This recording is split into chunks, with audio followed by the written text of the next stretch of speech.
स्वागत है आप सभी का एमडी मीडिया वन के एक विशेष मंच जिसका नाम है रंग चर्चा एक मुलाकात। हम यहाँ मुलाकात कराएंगे रंगकर्मी, ऑन स्टेज कलाकार, बैक स्टेज कलाकार, होगी नाट्य चर्चा इस रंग चर्चा माध्यम में। तो आज हमारे साथ यहाँ रंग चर्चा में बातचीत करने के लिए उपलब्ध है नागपुर के वरिष्ठ रंगकर्मी एवं फिल्म अभिनेता श्री विनोद जी राउत। विनोद राउत जी, बहुत बहुत स्वागत है आपका। नमस्ते। विनोद राउत जी, आप कैसे हो? बहुत बढ़िया हूँ। इस कोरोना काल में? हाँ, कोरोना काल में घर में बैठ के बोर हो गए हूँ और एक आर्टिस्ट के तौर पे सोचा जाए तो बस जैसे कि जेल में है ऐसा हो गया है। मतलब सभी आर्टिस्ट के लिए प्रॉब्लम हो गया है ये बहुत बड़ा। अब देखेंगे, धीरे धीरे खुलेंगे, बाहर निकलेंगे, नाटक करेंगे, पिक्चर करेंगे। मतलब आशावादी रहना चाहिए, आज आपका कहना है। सवाल ही नहीं। विनोद जी, हम बात करते हैं आपके शुरुआत से जी। तो मुझे बताइए आपकी ये जो नाट्यकर्म है, ये आपका जो रंगकर्म है, यहाँ की शुरुआत आपके बाल्यकाल से हुई या फिर शालेय जीवन से हुई या फिर महाविद्यालय जीवन से हुई? ज़रा संक्षिप्त में बताइए। नहीं, मेरी शुरुआत मेरे जो कॉलोनी है, अच्छा, मैं जहाँ रहता हूँ उस कॉलोनी के माध्यम से शुरू हुई। वहाँ पे पहली बार गणेश उत्सव स्थापित करने वाले थे तो उसमें कुछ ना कुछ एक कल्चरल एक्टिविटीज़ करना चाहिए ऐसा था। और उस वक्त उन्होंने एक मराठी नाटक चुना था और उस वक्त हम ही थे बड़े, 10वीं पास होके निकले हुए। तो उसमें मेरा चयन हुआ और वो पहला नाटक था देव त्योहारात नहीं। और वहाँ से मैं पहली बार ज़िंदगी में नाटक देखा भी नहीं था, किया भी नहीं था। वो मेरा फर्स्ट इन माय लाइफ। मतलब जो देवारात नाही मराठी नाटक तो गणेश उत्सव में आपने किया था। तो मतलब आपने कभी नाटक किया नहीं था, देखा भी नहीं था, वो फर्स्ट टाइम था आपका। तो वो अनुभव कैसा था? बढ़िया था, सब कुछ नया सीखने को मिल रहा था और डांट भी बहुत खाई डायरेक्टर जो थे उन्होंने। और उस वक्त कैसे थे कि पहली बार हम कर रहे तो सबका एक नया जोश था कि हमें कुछ तो भी अलग करने को मिल रहा है। तो उसके वजह से उसके तरफ हमने ध्यान नहीं दिया, हमने किया। यानी उस वक्त मेकअप भी नहीं था तो वो कपास की मुच्छी दाढ़ी ऐसा लगा के वो ड्रामा हमने किया है। तो वो अनुभव बहुत ख़ास रहा और उसी की वजह से धीरे धीरे वो इंटरेस्ट डेवलप होते गया। विनोद जी, वो जो आपने नाटक जो किया था, फिर वो नाटक के बाद मतलब आपको ऐसी इच्छा हुई कि यहाँ से हमें नाटक करना चाहिए? नहीं, ऐसी इच्छा नहीं हुई, लेकिन जब दूसरे साल गणपति उत्सव आया हाँ। तो इस साल कौन क्या करेगा, अपने को करने को मिलेगा या नहीं मिलेगा, ये सोचना चालू हो गया था 1-1.5 महीना पहले ही। और फिर से वही चालू हो गया, फिर से नाटक बैठाएंगे चालू हुआ। और उस वक्त भी एक नाटक सिलेक्ट किया था जो हमारे डायरेक्टर थे उन्होंने, कि उसका नाम था म्हाताराला आलं बाळसं। क्या कहा? म्हाताराला आलं बाळसं, मराठी नाटक। और वो बड़ा फुल फ्लेश ड्रामा था, 3 अंक की। तो वो 1.5 महीना तालीम 2 महीने पहले से चालू हो गई थी। और वो नाटक में मुझे बाद में जब नाटक को 4-5 दिन बचे थे उस वक्त मेरे ध्यान में आया कि क्या चीज़ है ये। और उस वक्त मेरा एज था हार्डली 19, बस कॉलेज लाइफ की बात है। 19, मैट्रिक पास हो गया, पार्ट 1 प्री यूनिवर्सिटी वगैरह थी, वो पास करके निकला था। तो और उस वक्त मैंने 65 साल के बुजुर्ग की भूमिका निभाई थी। वो तो वही मिसाल हो गई, मतलब वो अनुपम खेर जी ने जो उनके पहले फिल्म में 28 साल में 60 साल के बुजुर्ग का जो रोल किया था, रिटायर्ड पर्सन का। बिल्कुल। तो वो अच्छा, और वो भी पता नहीं वो थी, मैंने किया। लेकिन देखो कितना अज्ञानी थे हम नाटक के बारे में। नाटक होने के बाद लोगों के जो रिपोर्ट आए, मिलने लगे, बात करने लगे, अच्छा हुआ हो गया, तब पता चला कि मेरा ही मेन रोल था। इतना मैं अज्ञानी था उस बारे में। यानी बताओ, कोई पहले तो एक बात है कि मैंने नाटक ज़िंदगी में देखा नहीं, कभी सुना नहीं, डायरेक्ट एंट्री किया ना, और दूसरे साल इतना बड़ा रोल। वो भी मेरे को नाटक ख़त्म होने के बाद पता चला कि ये इतना बड़ा रोल है। तो वहाँ से वो मेरा इंटरेस्टिंग पॉइंट वहाँ से चालू हो गया। विनोद जी, फिर वो गणेश उत्सव जो था वो मतलब कितने साल चलता रहा? वो चला, उसके बाद और एक म्हाताऱ्याला बाळस, त्याच्यानंतर वर्षामधला आणि कडिकामा, उसके बाद जाव्याला जेव्हा जाग येते, त्याच्यानंतर आणखीन एक इम्पोर्टेड जावई, असे 3 वर्ष म्हणजे 4-5 नाटकं मी कॉलनीत केल्यानंतर मग मी बाहेर पडलो। उसके बाद मैं कॉलोनी के बाहर गया। 5 साल तो भी वो नाटक किया हाँ, आपने? 5 साल लगातार, हर साल विदाउट ब्रेक। अच्छा, लगातार 5 साल आपने गणेश उत्सव में नाटक किए। किया। फिर वहाँ से आपका नज़रिया कैसे, मतलब नाटक के बारे में हुआ? नहीं, वहाँ उसके से बाद निकलने के थोड़ा सा ऐसा लगा कि नहीं, ये एक्टिविटी बहुत अच्छी है, हाँ। इसमें अपन काम करना चाहिए जी। और खुदा ना खास्ता मुझे बाहर से कॉल आया। वो था शेफाली यूनिट। शेफाली यूनिट नागपुर की संस्था? प्रभाकर आंबोने की वो संस्था थी। जी जी। उन्होंने मुझे वहाँ पे बुलाया। उनका प्रोफेशनल शो करते थे वो, गणपति उत्सव, दुर्गा उत्सव, शारदा उत्सव में। उसमें मुझे उन्होंने बुलाया। वो नाटक था सासरे बुआ जरा जपू। अच्छा। रोल वही यानी वही टाइप का रोल, सासरे बुआ जरा जपू। वो this is the first drama out of our colony. मतलब शेफाली यूनिट से आपका जुड़ना हुआ? वहाँ फिर से मैं निकलने बाहर के निकला तो फिर अंदर नहीं आया, फिर कॉलोनी में नहीं आया। फिर नहीं? फिर मतलब आया वहाँ ही। से फुल फ्लैश में लग गया? बाहर ही लग गया मैं। फिर उसके बाद का, फिर जैसा आपका जॉब वगैरह सब नहीं, करके उसके नाटक बाद करना? मैं प्राइवेट में था तब। जी हाँ। तो वो तो रात के तालीम चल, की 12 हाँ, तब हाँ। की तालीम भी बहुत जी, चलती जी, थी, जी, जी। 1-2 बजे तक। हाँ, हाँ। तो उसके बाद मैं 5-6 ड्रामा उनके यूनिट में किया। म्हणजे संजय सुरकर, किरीशोक, रॉबिन हुड वगैरह वगैरह, ऐसे करते करते बाद में फिर हमने हमारी संस्था स्थापन की, पैंजन रंगभूमि। पैंजन। अच्छा। और उसके अंडर हमने बहुत सारे ड्रामा किए। फिर वहाँ से हमने कामगार किया, स्टेट लेवल किया, डावरे एकांकिका स्पर्धा किया। बाहर गांव में जो एकांकिका स्पर्धा होती थी, भिवापुर में, पुलगांव में, वर्धा में, अकोला में, अमरावती में, उन सब में हम पार्टिसिपेट करते थे। और वहाँ से हमारा ये जो शुरू है, वो जो एक्टिंग जो है और नाटक करना, ये बड़े फुल फॉर्म में चल रहा है। पैंजनी संस्था के माध्यम उसके से? बाद से फुल फ्लैश में। तो फिर वहाँ से जैसा इतने सारे नाटक करने के बाद तो फिर आपने कमर्शियल नाटक का रुख अपनाया था उस वक्त की स्पर्धा ही चल रहा था? उस वक्त कमर्शियल नहीं, बस स्पर्धा। और ये जो इसको यदि आप प्रोपोर्शनल बोलते होंगे तो आप बोल सकते हो, हाँ। जो कोई उत्सव में शो करना या करना, टिकट शो, पब्लिक शो, या फिर एक संस्था ने शो लिया है वो अपन करके आ रहे हैं, इसको आप प्रोफेशनल बोलते होगे तो ठीक है। लेकिन वैसा प्रोफेशनल माहौल नहीं था उस वक्त। मतलब वो वक्त अलग था नाटक के लिए।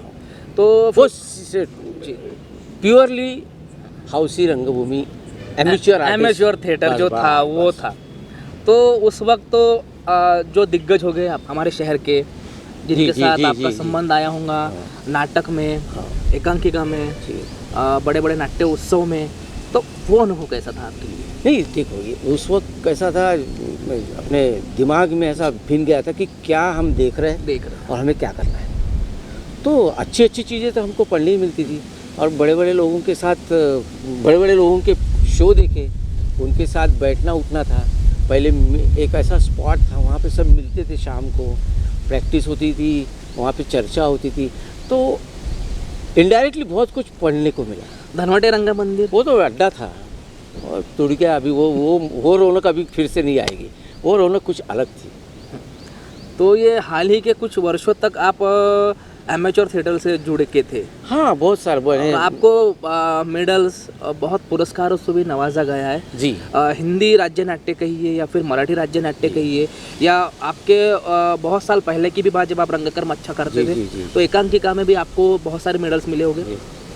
तो जैसा ये एकांकिका, नाटक, मराठी नाटक, हिंदी नाटक, ये सब करते हुए ऐसा असहजता नहीं लगती क्या?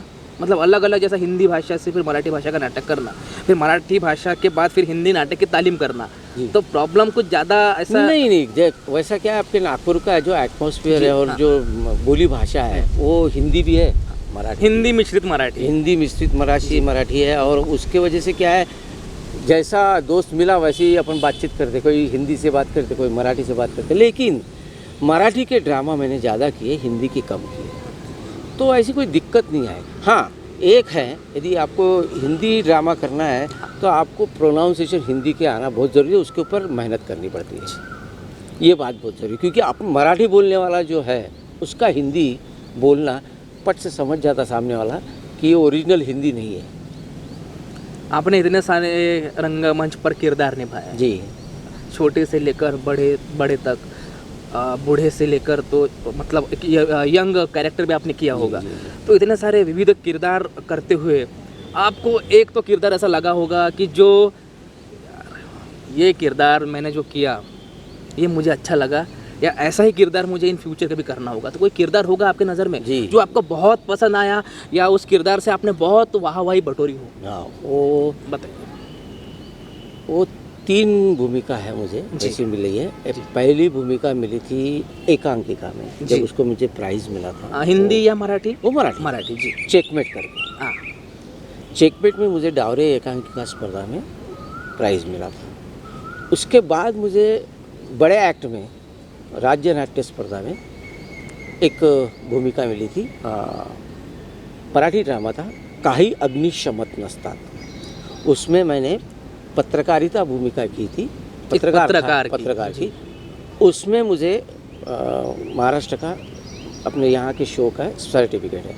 और उसके बाद मुझे मिली धुंध नाटक में, वो कैरेक्टर के लिए भी मुझे मिली। और सबसे ज़्यादा यानी मुझे पहचाने लगे, मुझे बोलने लगे, वो है पराग घोंगे लिखित पहाड़ पक्षी। उसमें मैंने पिताजी का रोल किया था, और वो रोल से मुझे लोग पहचानने लगे। जो मैं जिनको पहचानता नहीं था वो भी मुझे अजी रास्ते में दिखे तो रुक कर बोलते थे कि अरे यार वो नाटक में तू था क्या, अरे बस क्या। तो वो नाटक से मुझे ज़्यादा ये मिली। मतलब देखा जाए तो एक फेम जिसे कहते हैं, हाँ, एज अ रंगकर्मी, वहाँ से शुरुआत हो गई वहाँ से आपकी। शुरुआत। और पहाड़ उसके बाद पक्षी। हाँ, पहाड़ पक्षी। और फिर उस हाल ही में कुछ ऐसे भी नाटक किए जहाँ पर आपकी बहुत वाहवाही हुई? हाँ, वो नाटक के 2 प्रकार जी। हैं। अब मैं मेरे लाइफ में आए। हाँ। एक तो स्टेज ड्रामा, हाँ। और दूसरा जिसे महानाट्य बोलते हैं, वो महानाट्य है। वो महानाट्य में मुझे बहुत सारी पब्लिक मिली और बहुत नाम हुआ, बहुत लोगों ने सराहा, बहुत लोगों ने मेरी तारीफ़ की।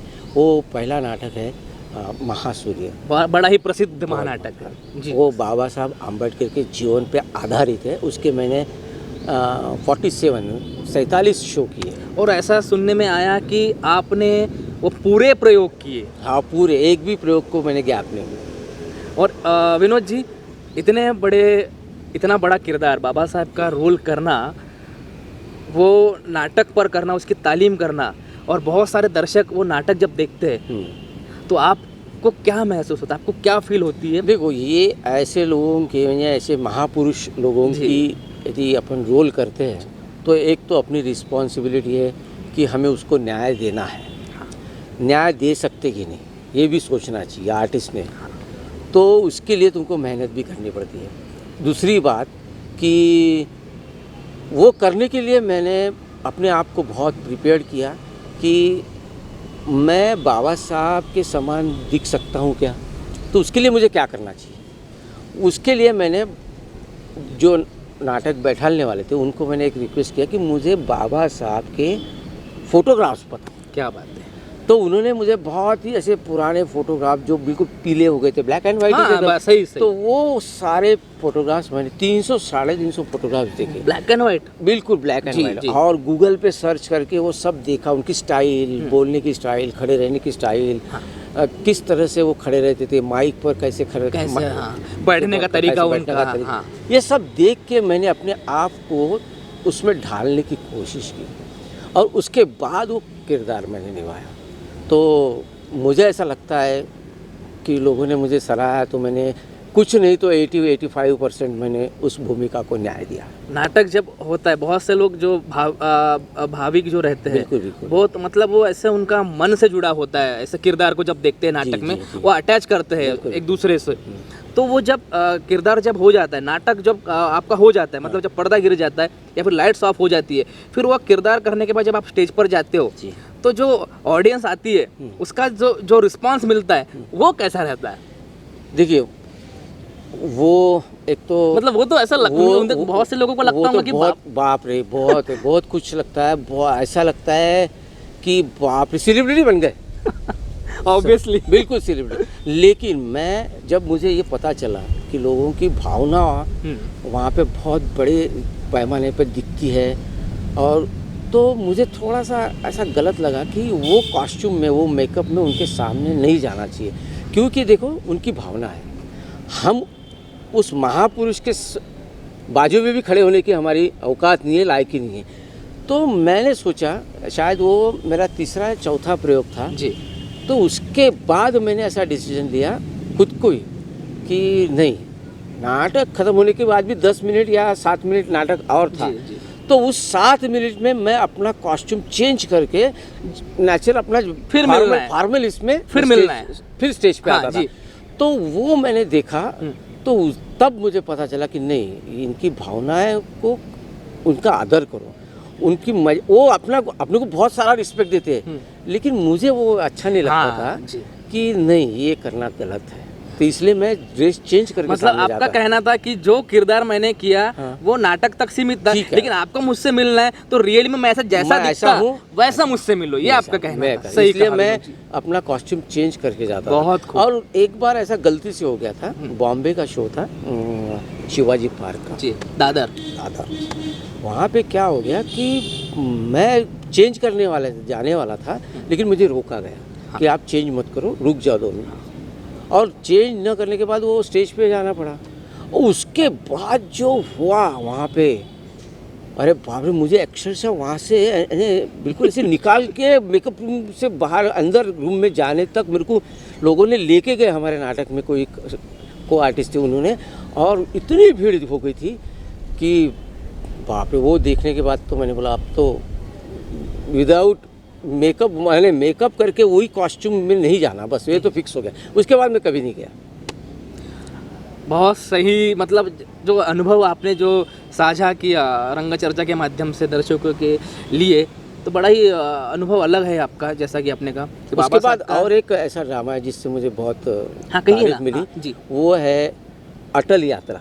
अटल यात्रा, अटल बिहारी वाजपेयी जी हाँ, का। उसमें मैंने अटल बिहारी जी, जी तो- का भूमिका वो निभाई। इतना बड़ा किरदार। बहुत, उसके भी मैंने शायद 8 या 10 शो किए, जी, जी, रायपुर जी, में, भोपाल जी, में जी, वगैरह। लेकिन उस रोल को भी बहुत लोगों ने सराहा मुझे गया। बहुत सराहा गया। क्या बात है। तो ये 2 नाटक जो थे, ये नाटक में मुझे बहुत और इतने खुशी बड़े मिली। किरदार है, मतलब एक ऐसा विकास पुरुष कहा जाता है, मतलब इतने बड़े बड़े रोल करना जी। आसान नहीं होता। विनोद जी, नाटक करते हुए भी आपने धीरे धीरे आपका जो रुझान था वो कैमरा की तरफ बढ़ाया धीरे धीरे। हाँ, बढ़ाया बोलने के बजाय, मतलब वो अपॉर्चुनिटी आती गई, ऑडिशन देते गए, काम मिलते गए। बस, तो शॉर्ट फिल्म्स भी आपने की, हाँ जी। फिर बड़ा पर्दा भी आपने किया, और आपकी बहुत सारी फिल्में रिलीज है। जी जी। नहीं तो बहुत से कलाकारों की फिल्में डिब्बे में चली जाती है जो कभी रिलीज नहीं होती है। नहीं, लेकिन नहीं। विनोद राव जी एक ऐसे कलाकार हैं नागपुर के जिनकी फिल्में रिलीज हुई है और उनकी फिल्मों को राष्ट्रीय पुरस्कार में मिल चुका है। जी जी। उदाहरण के तौर पर बाबू बैंड बाजा, गाबरीचा पाऊस मराठी फिल्में, बारो मास, तानी, डॉक्टर प्रकाश आमटे। और सबसे महत्वपूर्ण बात है कि डॉक्टर प्रकाश आमटे में उनकी फिल्म में नाना पाटेकर जी जो बड़े दिग्गज कलाकार हैं हमारे महाराष्ट्र के, हमें पूरे भारत भर के, तो उनके साथ इन्होंने काम किया। तो वो जो अलग अलग जो अनुभव था आपको हर फिल्मों का, वो साझा कीजिए। नहीं, पहली बार जब कैमरे के सामने गया तो नेचुरली जो अपने मन में डर रहता, अपने साथ को आर्टिस्ट बड़े हैं, सेलिब्रिटीज़ हैं, तो उनके साथ काम करना है, तो थोड़ा सा डर रहता है, हल्का सा। लेकिन जब शॉट आपका हो जाता, ओके हो जाता है, शॉट को आप रेडी होते, प्रिपेयर करते हैं और आप शॉट देते हैं और शॉट ओके हो जाता, उसके बाद आपको लगता है कि नहीं, ओके ठीक है, अपन कर सकते हैं, डरने की कोई बात नहीं। इसलिए वो एक नया है। और दूसरी बात ये है कि स्टेज एक्टिंग और कैमरा एक्टिंग, इसमें बहुत फ़र्क है। हाँ। स्टेज में आपको थोड़ा सा लाउड करना और थोड़ा सा ब्रॉड कर, क्योंकि 1000 लोगों को भीड़ जो रहती है जो आखिरी तक उनको वहाँ तक पहुँचना चाहिए। यहाँ पे आपको लिमिटेड, नेचुरल, बहुत काम एंड क्वाइट में बैलेंस काम करना पड़ता है। तो ये मोस्ट यही सबसे इम्पोर्टेंट चीज़ है। और ये धीरे धीरे धीरे धीरे मुझे पढ़ने को मिली, क्योंकि मेरे अभी तक 13 या 14 फिल्में हो गई, सब रिलीज़ हो गई, एक भी डब्बे में नहीं उनमें गई। हिंदी भी फिल्में हैं। उसमें एक 12 मास है, हाँ। और एक भारत का संविधान है। वो अच्छा भारत का संविधान जी। जो बाबा साहब आम्बेडकर के ऊपर बनाया था, जी, जी, जी। वो एक फिल्म है। जी। ये दोनों फिल्म हिंदी है। जी। और 12 मास को भी गवर्नमेंट, महाराष्ट्र गवर्नमेंट का प्राइज राज्य पुरस्कार है। राज्य पुरस्कार जी, है। जी। और वैसे मेरे सभी फिल्मों में पुरस्कार मिले ही है। वैसे देखा जाए तो पहले से ही गाबरी का पाउस, तानी, डॉक्टर बाबा साहब, डॉक्टर प्रकाश बाबा आमटे, 12 मास, गाबरीचा उसके पाऊस, बाद गाबरीचा पाउस, बाबू बैंड बाजा, कापूस कोंडे जी गोष्ट। गोष्ट, ये सभी। अभी जो आ रही है घात, वो भी कंपटीशन को चल रही है। और उसके बाद एक चिरकुट करके है, वो भी अपने डबिंग के लिए है। और उसके बाद शायद एक ये इलेक्शन के पहले शायद रिलीज़ होने के पे आया है, वो है एक बायोपिक की है अपने गडकरी साहब, मंत्री जी जो है उनके, गडकरी, नितिन जी गडकरी के ऊपर बायोपिक की है। उसमें मैंने बाबा साहब ठाकरे की भूमिका दी है। मतलब बाबा साहेब अम्बेडकर, अटल बिहारी वाजपेयी और अभी बाबा साहेब ठाकरे, मतलब विकास पुरुष, जो बड़े बड़े जो दिग्गज, ये मैं अपना नसीब समझता हूँ। पात्र करना मतलब बहुत बड़ी अचीवमेंट है विनोद जी। मतलब एक लाइफ एक ही बार मिलती है, और इस लाइफ में आपने अभिनय को चुना, और अभिनय को चुनने के साथ आपने ये जो पात्र किए, ऐसे दिग्गज पात्र करना बहुत ही मतलब बड़ी बात है, एक बड़ी अचीवमेंट है विनोद जी। फिर जैसे कि अभी आपने नाटक की, फिल्में की, तो बहुत सी युवा पीढ़ी इस फील्ड में आना चाहती है, तो बहुत सी बार देखा जाता है कि वो प्रयास, उनका कभी लगता है कि उनका प्रयास कम पड़ता है, या उनके सीखने की प्रक्रिया कम है, या फिर उनका ऑब्जर्वेशन करने का जो अंदाज़ है वो गलत है। आपको इसके बारे में क्या कहना है? क्योंकि आप रंगकर्म किया, तो आप धीरे से, जैसे कि आप नाटक होते हुए फिल्मों में आए, जो आपकी यात्रा है, तो ये युवा पीढ़ी जो कर रही है वो मतलब कहाँ तक उनको क्या चाहिए, मतलब वो जिस तरीके से काम करती है। एक तो ये है कि अभी अपना जो कल्चर है वो फास्ट हो गया है। हाँ, सबको सब चीज़ें चाहिए और फास्ट चाहिए, वेटिंग पीरियड नहीं है। हाँ, तो ये सबसे बड़ी दिक्कत है। जैसे हमने नाटक शुरू किया, 2-2 बजे तक तालीम करते थे, सब अपनी ड्यूटी संभाल के, घर संभाल के सब करते थे। तो ये सब करते करते धीरे धीरे सीखते सीखते हम यहाँ तक पहुँचे। आज लोगों को, नए लड़कों को डायरेक्ट फिल्म होना, या डायरेक्ट मेन रोल होना, या डायरेक्ट बिल्कुल सब कुछ ऐसा, बिल्कुल एक नाटक किया उन्होंने, एक स्टेज किया, वो शायद कितना किया, कितना बड़ा रोल था, इससे कोई ताल्लुक़ नहीं है, लेकिन एक शो किए बराबर उनको ऐसा लगता कि अब मैं एक्टर बन गया। और आज हम अभी भी, ये हमारे दिमाग में कभी ये बात नहीं आई कि हम बहुत बड़े आर्टिस्ट हैं। हम अभी भी बिल्कुल न्यूट्रल हैं, और ये ही चीज़ घातक है। इससे तुमको कुछ, देखो इन लोग अभी प्रैक्टिस करते हैं, या कोई स्कूल में जाते हैं एक्टिंग पढ़ने के लिए, है ना। तो ये एक्टिंग पढ़ने के लिए जाना कोई गैर बात नहीं है, लेकिन जब तक आप प्रैक्टिकल नहीं करोगे, 10-12 शो नहीं करोगे, 10-12 नाटक और दूसरे अलग अलग डायरेक्टर के हाथ में काम नहीं करोगे, तब तक आपको एक्टिंग नहीं आ सकती। देखो ये प्रैक्टिकल, मैं तो बोलता हूँ ये प्रैक्टिकल फील्ड है, ये थियोरेटिकल फील्ड नहीं है। थियोरेटिकल नॉलेज चाहिए, परफॉर्मिंग चीज़ है ये परफॉर्मिंग है। तो इसलिए आपको प्रैक्टिकल करके ही आगे जाना चाहिए, बस। बहुत सही कहा। आज की युवा पीढ़ी, इतने वरिष्ठ रंगकर्मी ने एक ऐसी बात कही कि आपको ये परफॉर्मेंस की चीज़ है, ये थ्योरी तो कम है, लेकिन ये प्रैक्टिकल चीज़ ज़्यादा है। तो मैं युवा पीढ़ियों से गुजारिश करता हूँ कि विनोद जी ने जो कहा उस बारे में ध्यान दीजिए, तो ज़रूर फ़ायदा होगा। विनोद जी, ऐसा आपने इतना सारा रंगकर्म किया, फिल्में की, ऐसा लग रहा है कुछ छूट गया करके, ऐसा एक मन में एक आर्टिस्ट को रहता है कि यार ये रह गया, या ये मिल जाता तो और अच्छा होता। मतलब कसक सभी के मन में रहती है, छोटे से लेकर बड़े तक। ऐसा आपके मन में कुछ तो रहा होगा कि यार ये एक बार मिल जाए तो ये ऐसा रोल कहिए, या फिर ये एक पल, या फिर ऐसा किरदार मिल जाए तो क्या बात, ऐसा कुछ। एज ए आर्टिस्ट ये लगना तो स्वाभाविक है। हाँ। अभी मैंने अच्छी भूमिका भी किया है, अच्छी भूमिका मुझे मिली है, अच्छी अच्छी भूमिकाएं मिली है, पिक्चर में भी मुझे अच्छी अच्छी भूमिका मिली है, सिर्फ उसका ड्यूरेशन पीरियड जो है वो कम मिला है। तो अभी एक ही ख्वाहिश है कि अच्छी भूमिका, अच्छा बैनर, थोड़ा सा लंबाई में ज़्यादा लेंथ बढ़ा, ये यदि मिल गया तो देखो अभी तो हमको कोई हीरो का रोल देने वाले नहीं हैं, लेकिन जो भी मिलेगा वो थोड़ा सा ऐसा रहे कि वो देख के अपन बोल सकते कि वो पिक्चर में मैंने काम किया, वो पिक्चर में इतना बड़ा रोल है, ये है वो है। ये एक चीज़ है जो अभी तक नहीं मिली और वो मिलने की बहुत बड़ी इच्छा है, वो मिलना चाहिए। मैं तो आशा करता हूँ कि विनोद राउत जी को बहुत बड़ा रोल मिले, जितना उन्होंने लेंथ कहा उससे भी बड़ा रोल मिले और वो कहे, क्योंकि उन्होंने बहुत सारी भूमिकाएं की है। लेकिन हाँ, कोई अगर हो सके हमारे दर्शकों में से कोई डायरेक्टर प्रोड्यूसर रहे, वो आपकी बात सुन ले और आपको एक बड़ा रोल दे दे। विनोद जी, जैसे कि ये जो समय चल रहा है परफॉर्मिंग आर्ट के लिए बहुत ही बुरा है, बहुत बुरा है। और देखा जाए तो ये इसका जो समय है कि समय की कोई सीमा नहीं होती है, लेकिन ये जो समय सीमा है ये बढ़ती जा रही है। मतलब कलाकारों के बहुत से लोगों को बड़े परेशानी का सामना करना पड़ा है, बहुत। और देखा जाए तो बहुत से कलाकार की मतलब मृत्यु भी हो चुकी है।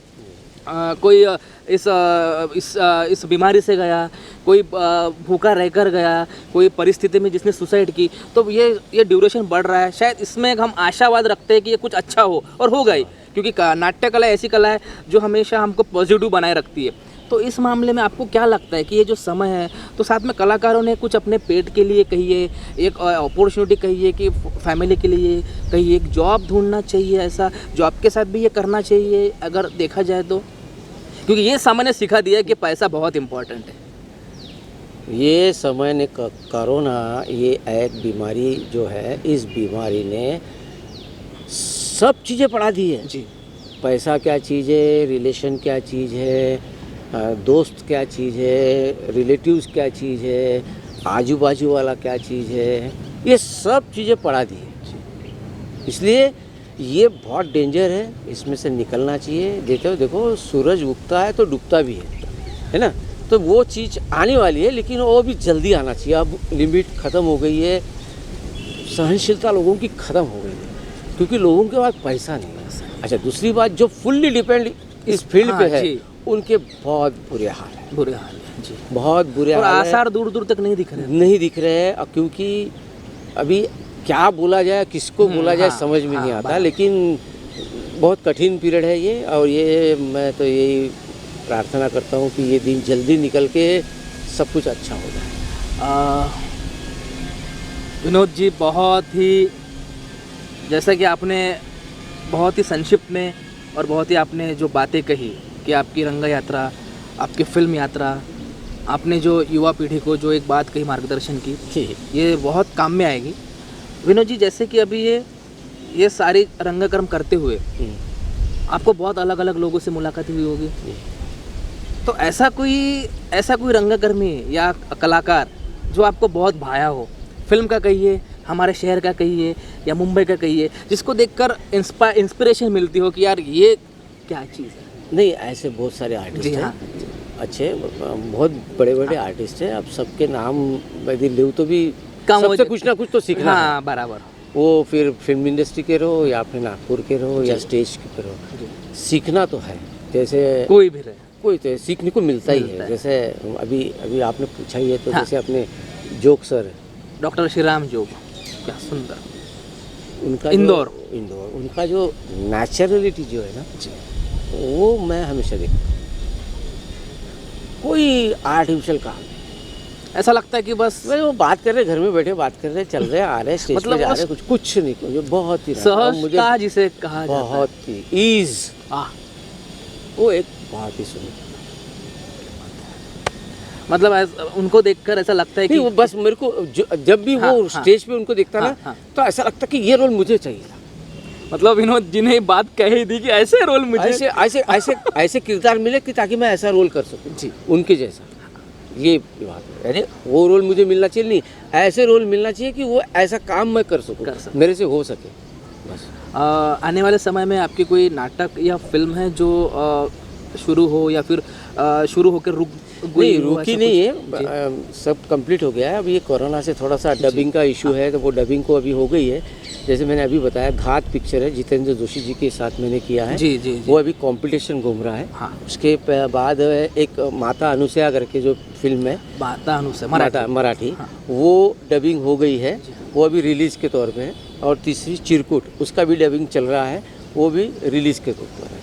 और दूसरी अभी जो बताया अपने मंत्री साहब नितिन जी गडकरी, इनके ऊपर जो बायोपिक है, वो शायद दो एक महीने में रिलीज़ हो जाएगी। ये 4 पिक्चर अभी रिलीज़ होने के, बाकी सब रिलीज़ हो गए। मतलब फिल्में रिलीज़ होगी तो हम अवश्य थिएटर पर जाएंगे और विनोद जी की फिल्में देखेंगे, हम उनका अभिनय देखेंगे। हम आशा करते हैं कि जल्द से जल्द ये कोरोना काल निकल जाए, विनोद जी की फिल्में रिलीज़ हो जाए और हमें देखने को मिल जाए, और हमें भी काम मिले। और विनोद जी सही कहा, बहुत सही कहा कि काम मिलना चाहिए। बस एक बार का ये कोरोना का समय निकल जाए, सभी को काम मिलेगा। विनोद जी, आप MSCB में नौकरी पर थे जी, ठीक है जी। हाल ही के दिनों में कुछ साल पहले आप रिटायर हो गए, बराबर। तो ये नौकरी संभालते हुए ये नाटक करना, ये फिल्मों की शूटिंग पर जाना, ये सारी चीज़ मतलब पॉसिबल कैसे कर पाया? नहीं, उसके लिए एक तो आपको ऑफिस में आपका रेपुटेशन अच्छा चाहिए, दूसरी बात पंक्चुअलिटी चाहिए, तीसरी बात घर से और ऑफिस से आपको सपोर्ट चाहिए। और मुझे ये सब चीज़ें मिली और मैंने ये सब चीज़ें की। मतलब घर और ऑफिस हाँ। दोनों से आपको सपोर्ट मिला? बहुत सपोर्ट मिला। घर से सपोर्ट मिला, मिसेस का, लड़के का वगैरह सबका। और ऑफिस में मेरे जो सीनियर थे, मेरे जो ऑफिसर थे, ऊपर के लोग, उनको ये मालूम था कि मैं ऑफिस में पर्टिकुलर हूँ, काम में कोई कम नहीं हूँ, इसलिए मुझे वो फुल सपोर्ट करते हैं। मतलब लेकिन ये सब करना ये भी मुश्किल है। हाँ, वही मुश्किल है। वही जैसा कि आपने बाहर भी जाते थे, आउट ऑफ बिल्कुल। महाराष्ट्र के बाहर कहिए, बड़े बड़े शहरों में आपने नाटक, महानाटक किए, तो वो जो छुट्टियाँ बहुत गिरती होगी तो सब आपने मैनेज? नहीं, ये सब लीगली। जैसे अभी शो है, 2 दिन पहले ही ऑफिस को इन्फॉर्म करना, इतने दिन में छुट्टी है, इतने दिन में ये दिन में आऊँगा, वो मेंटेन करना। विदाउट, बिना इन्फॉर्मेशन आप चले जाओगे, वो मैंने कभी किया नहीं। और मैं सब मेरे ऑफिस में ये बताता था कि मैंने छुट्टी डाली, इसका मतलब मेरा शो है और मुझे जाना है, और ये 2-3 दिन पहले ही मैंने आपको इंटीमेट कर दिया। तो ये चीज़ें बहुत इम्पोर्टेंट है कि जो आप किस ढंग से आपका व्यवहार है। मतलब नाटक, फिल्म, घर और नौकरी, ये चारों का आपने बराबर बैलेंस करके रखा, बराबर, कम नहीं ज़्यादा नहीं, बराबर बैलेंस करके रखा, क्योंकि आपको अभिनय में ही हाँ, ये एक ही लाइन ऐसी है जिसमें मेरा बहुत इंटरेस्ट है। जी, तो उस वजह से आपको ज़्यादा तकलीफ नहीं हुई, नहीं। ना डायरेक्शन नहीं, बाकी कुछ नहीं, बस अभिनय बस। और अभिनय। एक रास्ता हाईवे पकड़ा हूँ, बस। और वो हाईवे पर आप जोरदार भागे विनोद जी। भागने की कोशिश कर रहा हूँ। विनोद जी, अपने नाटक में भी आपको पुरस्कार मिले जी। तो ऐसे कौन से नाटक थे जहाँ पर आपको पुरस्कार मिले और कौन से पुरस्कार मिले, ज़रा बताइए। मुझे धुंद, काही अग्निशमत नसतात, पहाट पक्षी, चेकमेट, इनमें स्टेट कंपटीशन के पहले राउंड में मुझे गवर्नमेंट के तरफ से सर्टिफिकेट मिले, एक्टिंग के कोई स्फूर्त मिले। और मुझे मेडल जो मिले हैं वो है 30-13 इस नाटक में। मुझे फर्स्ट राउंड में भी मेडल है और फाइनल में भी मेडल है। और दूसरा जो नाटक है वो हिंदी है, कमेला, उसमें भी मुझे एक्टिंग मेडल मिला। मतलब वो आपको गुणवत्ता प्रमाण पत्र के साथ आपको मेडल भी मिले हैं और गुणवत्ता भी मिले हैं और सर्टिफिकेट अभिनय के लिए। विनोद जी, इतनी सारी बातें आपने MD मीडिया 1 का जो विशेष मंच है, रंगचर्चा एक मुलाकात, यहाँ पर आपने अपनी बात रखी, जो कुछ आपने कहा बहुत से लोग इसका अनुभव लेंगे और बहुत सारी जो आपने बातें कही, तो इसका कुछ ना कुछ फ़ायदा ज़रूर होगा आने वाली पीढ़ी को कहिए या फिर रंगकर्मियों को कहिए। तो विनोद जी, आपका बहुत बहुत शुक्रिया, आपने वक्त निकाला और हमसे आपने जो बातचीत की इस रंगचर्चा में, नाटक की, फिल्म की, आपके अनुभव की, तो बहुत बहुत शुक्रिया आपका। जी, आपका भी बहुत बहुत शुक्रिया कि जो मेरी मुलाकात आपने ली और ये अवसर मुझे दिया, इसलिए आपका भी बहुत बहुत आभारी हूँ। बिल्कुल बिल्कुल, अवसर तो आपने हमें दिया कि आपसे हम मुलाकात कर रहे हैं। आपको फिर से बहुत बहुत शुक्रिया। धन्यवाद।